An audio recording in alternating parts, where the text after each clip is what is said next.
Hey everybody, quick disclaimer. I got my mic back, but I'm running a cold, so sorry about the strange sounding voice. Anyway, back on track. Hello, my name is Renzer, and I'd like to talk to you about something today. I would like to invite you to watch some PlanetSide 2 gameplay in the background while we establish the point of the video.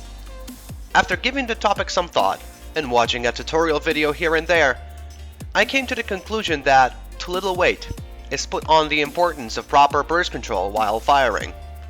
The topic is never really explored deeply, and nobody explains what exactly is bursting and how to adapt it to every weapon we use. During the course of this video, I will try to bring to light two very important things when it comes to sending rounds downrange effectively. First of all, I'd like to talk about attachments to weapons, and I will focus on forward grips versus compensators, and the use of flash hiders. I will try to explain which does what, and the benefits and downsides that they bring to the table. I'll also try to tell you which attachments really work during gameplay, and which aren't too useful. The second part of the video will show how to set up a burst to a weapon individually, and we'll talk about something I call the songs that weapons have. I really hope you enjoy, and welcome to my new tutorial.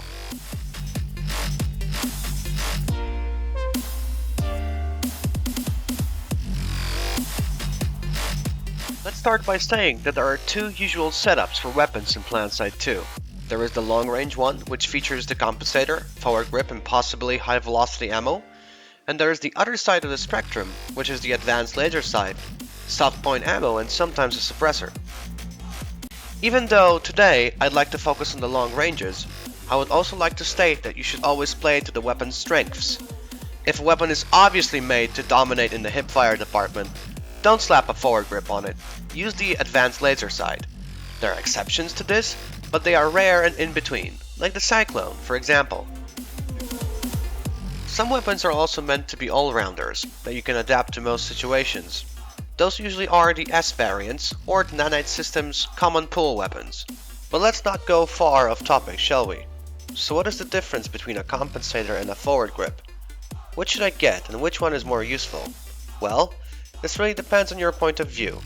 For me, it goes like this. When I use a weapon, I say to myself this: okay, this is what I can do, because my skill allows me to do it, and this is what I can't do due to lack of skill or limitations caused by game mechanics. What I mean by that is that the forward grip, for example, controls recoil to the left and right, which means horizontal. Now the compensator controls recoil that goes up, and that recoil we call vertical. Now, when we, for example, talk about controlling weapons, we say that we can compensate for something with the mouse because this is your compensator. Now, always use attachments to fill in the gaps caused by your skill or by the limitations of the game. I can't control my weapon going left and right randomly, but what I can do is control the weapon going up.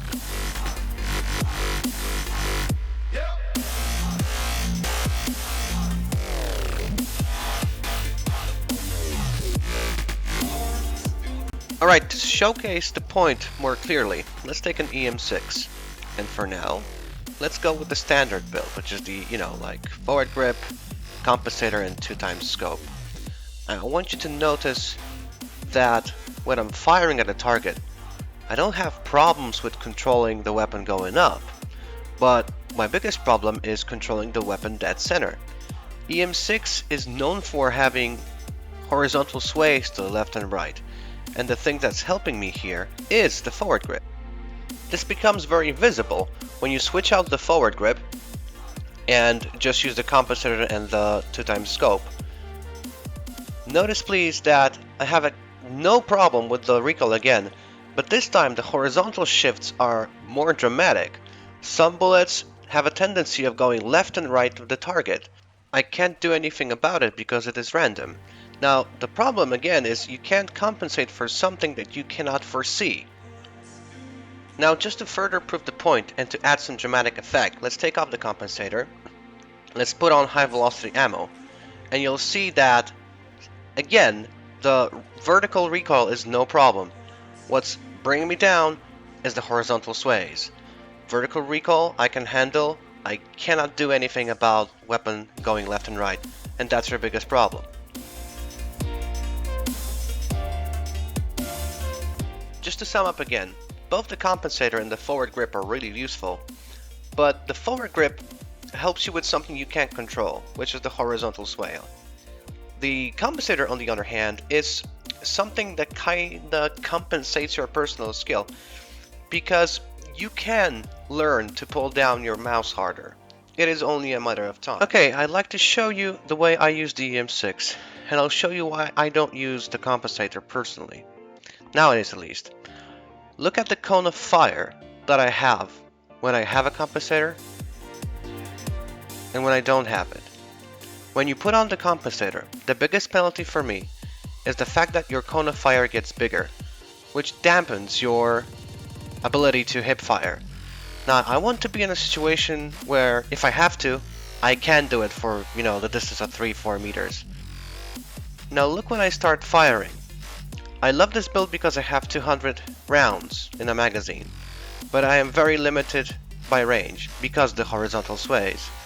This is, in my opinion, the maximum range that you can very effectively engage targets. Again, please notice that I have absolutely no problem with holding down the recoil that's going up, but it's the side to side that's getting me here. Here's a more dramatic example. With the 3.4 scope, you can see clearly that horizontal recoil is the thing that makes me less accurate.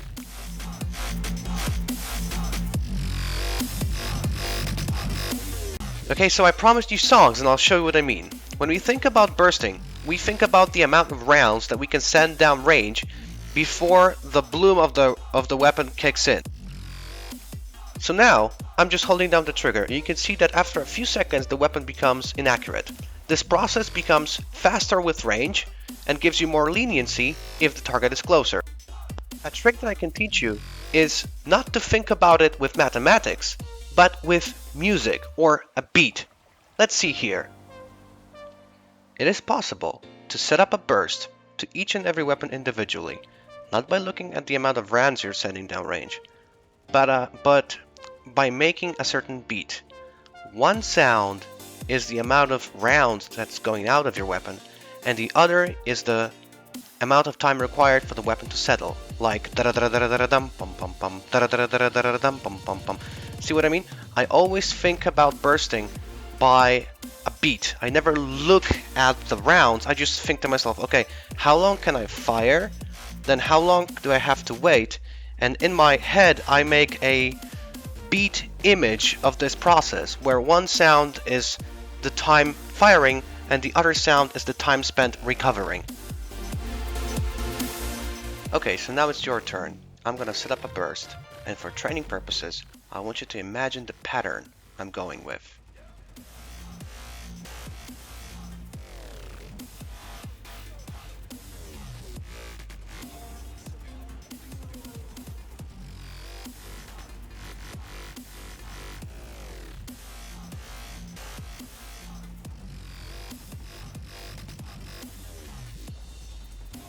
Did you get it? Here's one more.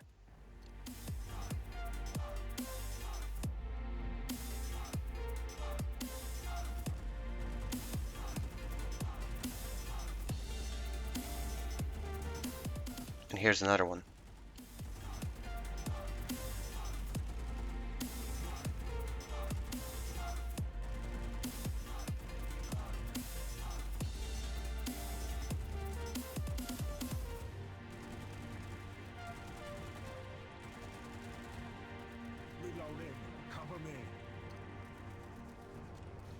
Okay, so what about the flash suppressor? Now, I don't personally use this because of two reasons. First of all it does is hide the blur your weapon creates while firing. But the downside that it brings is that your effective burst fire time shortens because your cone of fire bloom expands quicker. Now that's a big problem for me, and the only reason I would use a flash suppressor is maybe at night, but not always really. Okay, so before we go, I'd like to finish up by giving you some more tips. When you use weapons that you have to aim down sights with, it is very important to allow the aim to settle before we start firing. If you click the left mouse button too early, what will happen is the weapon will use the hipfire cone of fire as its accuracy. In extreme cases, you become inaccurate even at ranges up to 6-7 meters, which you can see here. So just remember about it because it's a big deal. You can die very often by not knowing this. The other thing is if you jump, always land before you start firing. If you don't, the cone of fire will not contract and you will be extremely inaccurate. Keep that in mind and remember to practice to understand your weapon more. And so, we have explored deeply what it means to use burst firing, how to set it up individually to every weapon. What I want you to remember from this video is, each weapon is different and you have to spend time to understand it properly. Buy the weapon, get the attachments that you need, learn its songs, learn how it changes depending on range, and get a feel for it. Once you understand it, there will be no need for counting bullets, for thinking about magazine sizes, but you will have an internal feel, a clock if you will, of how long you can work with it before you have to stop. Now, I hope you enjoyed the video today, and before we go I'd like to invite you to finish this clip. But for now, I want to thank you and want to see you both on stream and in game. Renz are out. Oh yeah, Merry Christmas to you all.